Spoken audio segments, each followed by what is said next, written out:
extremely unfortunate event. I'm joined by Mr. Burzine Waghmar, visiting India Fellow at the Royal United Services Institute in London. Mr. Burzine Waghmar, welcome to DD India. First of all, our condolences, our heartfelt condolences from the people of India to the people of UK on this extremely unfortunate day when it has been an end of era really for not just United Kingdom but the entire world. Your first thoughts on the passing of Queen Elizabeth II? The end of an Elizabethan era, and as you rightly put it, and as Prime Minister Liz Truss mentioned, she was the bedrock on which modern Britain evolved. This was truly a remarkable life, harking back to the war years when she was in her teens, and now to the 21st century, and one can say she has definitely seen and witnessed it all. 15 prime ministers, starting with Winston Churchill, who, if you recall, was even India's wartime prime minister, which gives you a sense of time and space and history. And speaking of history, might I point out, it was her grandfather, King George V, who arrived at Bombay's Gateway of India, which was erected in his honor as King Emperor in 1911 on that state visit, which also saw the inauguration of New Delhi as the new capital of the Indian Empire, the ship from Calcutta to New Delhi, if you recollect. Her Majesty visited India in 1961 as Dr. Prasad's guest, state guest, and she was the Republic Day chief guest on that visit. That visit was also to Pakistan and Nepal. But she spent the most time in India, everywhere, including the metropolises of Bombay, Calcutta and Delhi, not to mention the Durgapur Steel Plant, which was an Indo-UK collaboration, the Indian Institute of Science in Bangalore, and also the Atomic Energy Establishment here at Trombay, where she was personally escorted along with the late Prince Philip, His Royal Highness the Duke of Edinburgh, to see by Dr. Homi Bhabha, who was then there in 1961. Her second visit was when Indira Gandhi played host to her for the Chogam Summit in November 1983 in New Delhi, and of course under Prime Minister Gujral in 1997 October, marking the 50th anniversary of partition and the independence of both India and Pakistan, and which you also saw the sumptuous Padshanama manuscript, which was rebound and reworked upon after conservation and displayed at the National Museum in New Delhi. It had returned to India for the first time in so many centuries. So these were her three state visits, and of course her uncle had visited India as the Prince of Wales in 1921-22. Her father, King George VI, had never visited but served as India's King Emperor from his accession in 1937 to 1947, and, might I point out, from 15th August 1947 to 25th January 1950, King George VI was India's head of state, the Dominion of India, because there was no president, as you know, until 26th January 1950. King George was the head of state. The Governor-General was Lord Louis Mountbatten, and the head of government was Prime Minister Nehru. Her visits to India, how do you really see the India-UK relationship having evolved under Queen Elizabeth II, for the fact that when she took over the reins of UK, she took over the British Empire, but really, how do you see the evolution of the India-UK relationship under her reign? It has grown from strength to strength over the last 7 decades. To state that would be no exaggeration. And to foreground my remarks, also note that India and Pakistan were the first dominions which come at the end of the war, saw the onset of decolonization. And of course, it subsequently went to Africa, starting with Ghana in 1957 and across the African continent through the 1960s, when Prime Minister Macmillan mentioned about the winds of change. And she oversaw that with tact and with immense goodwill. And that goodwill was reciprocated boundlessly by every administration, every leader across Africa, Asia, Oceania, and the Caribbean. She had a particular investment in the Commonwealth, make no mistake, which goes back to her visit as Princess Elizabeth to South Africa in February 1947 with her parents when she declared her oath of allegiance and a commitment to what was then the British Empire and which has now evolved seamlessly into a Commonwealth, which is a fraternity of English-speaking countries where all are equal. The sense of parity is unregarded in the Commonwealth. There is no question of more powerful or less powerful members. Each one has a say and a vote as such. And the Commonwealth has also seen differences of opinion over the decades, particularly when it was the question of imposing sanctions on South Africa in the mid-80s. But the Queen was the binding force that saw through that period and other turbulent periods through during the questions that led up to Zimbabwe's independence in 1980. That was also a stressful period for Her Majesty.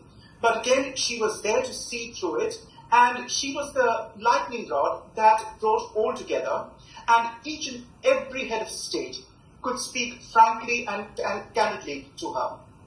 Please remember also in the Indian context that in the closing days of the Raj, 1946 and early 47, there was talk that India may not be a member of the Commonwealth, and upon independence would become a republic right away. But it was Nehru who held it out to Mountbatten as the last viceroy that India would join the Commonwealth.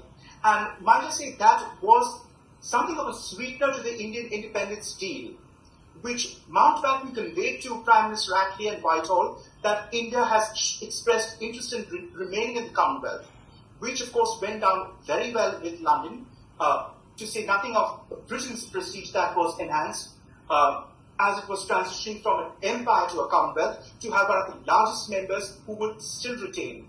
And Prime Minister Nehru's visit on her coronation in June 53 also was marked by immense goodwill. And you see it in all BBC News reels where people question him as Prime Minister. You spent 16 years in prison and you show no bitterness or rancor. And as he mentioned that we want to see ourselves live as friends, and indeed they did in August 47, on the day of independence when people cheered Lord Louis and Edwina Mountbatten. And that goodwill has remained. It stayed through the coronation, it stayed through the Nehru years, and right down through the decades until her demise yesterday. Right. I will put it up that way. I dare say I couldn't put it better. Absolutely. Talk a bit about the kind of person the Queen was, because while I was reading up on the Queen, I really read a lot of interesting anecdotes, whether it was Winston Churchill saying for a 2-year-old Queen Elizabeth that she had an air of authority and reflectiveness that is astonishing for an infant. And decades later, when he was 77 and she was 25, he was the first Prime Minister to actually serve under her. From that day till the day she passed away, she's been part of history, she has witnessed global history. The kind of person that she was, I'm sure the people of Britain can best explain the kind of persona the Queen really had. Miss Churchill was practically a romantic once she ascended the throne, and was responsible for coining the sobriquet the New Elizabethan Era. And of course, during the Platinum Jubilee celebrations some months ago, there was a program on Her Majesty's life, and she commenced therein by mentioning, as a voice-over, that Winston was my first Prime Minister, and I recall what he used to say, and she attributed this to Winston Churchill: the further backward you look, the further forward you can see. And that was something of a maxim she held through her life. A sense of continuity, but at the same time the ability to change and innovate seamlessly, effortlessly, without imposing too many strictures or pressures. It was that ability to glide through that will stand out as such. And on another point, during her 83 visit, if you recollect, which was where she came as the Commonwealth head, please remember that she also conferred on Mother Teresa the Order of Merit, which is Britain's Bharat Ratna. And it is, of course, conferred for exceptional service. And at any given point in time, including now as I speak, there are only 24 recipients alive who are awardees of the Order of Merit. Now, at that time in 1983, Mother Teresa was one of them. And I say this because the Order of Merit is not awarded through a cabinet committee consultation with the government of the day, ministers, etc. It is in the personal gift of the sovereign. T.S. Eliot, the poet, had received it in November 47 from her father, for example. And in 1963, Sir Sarvepalli Radhakrishnan, who was India's first vice president, and also paid host to her during her 61 visit with President Prasad, received an honorary Order of Merit. Right. And so that just gives you an idea. There was a particular poignancy when she was at Parliament, just in the outer old rotunda near the pillars, where she privately met Mother Teresa, who flew from Calcutta to see her, and she presented it to her as such, which was something quite endearing, if you think about it. Right. Okay, Waghmar, now that the Queen has passed, unfortunately, her son takes over as the King, King Charles III.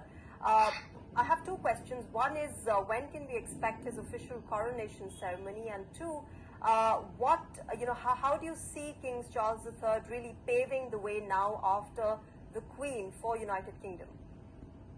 And Prince Charles has been pretty much trained for the job. So just like this funeral plan that we've seen and which you described in detail, may I point out that this funeral plan was evolved in the early 60s and fine-tuned and tinkered down the decades with inputs from her late Majesty the Queen, as well as her husband, His Royal Highness the Duke. And which is why you see things so seamlessly fall into place. And that's British protocol for you, because nobody does panache and ceremony as the British do. Something that is universally acknowledged, and which we will see also when the state funeral occurs at Westminster Abbey.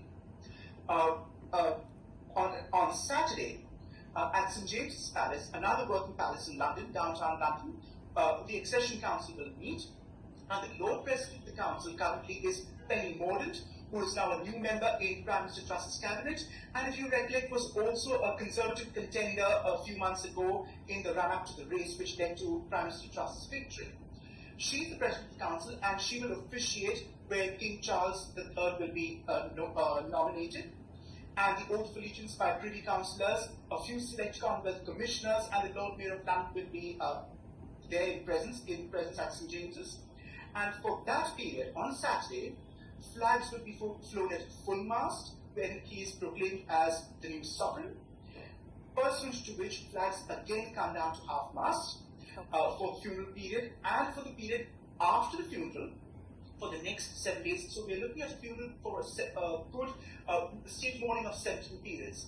I'm afraid the coronation has not been announced, but I would not see it at least for a good 6 to 7 months. Okay. But that's just a tentative conjecture I hazard. I stand corrected if I'm wrong in a future program with Doordarshan. But that is, it will be some time before a suitable appropriate period before coronation takes place. Please note, currency, coinage, stamps, everything will now change. Yes. Of course, our national anthem has changed with just one word. Now it is God Save the King, Yes. which goes back to her father's days up to 1952. Yes. So that will occur too. And King Charles will be very much a monarch. Okay. And this has been deliberated by several in British press, that we are looking at a few senior members who will lead the British royalty and monarchy in the 21st century, a streamlined, lean, mean monarchy which is up to the minute, not just in social media terms, Okay. but also with social progress on other aspects as such. All right, Mr. Burzine Waghmar, we'll leave it there. A long time ahead for United Kingdom to really lay the Queen to rest, but our condolences remain with you at this tough time. Thank you very much for joining us on DD India and sharing your perspective on the Queen's legacy.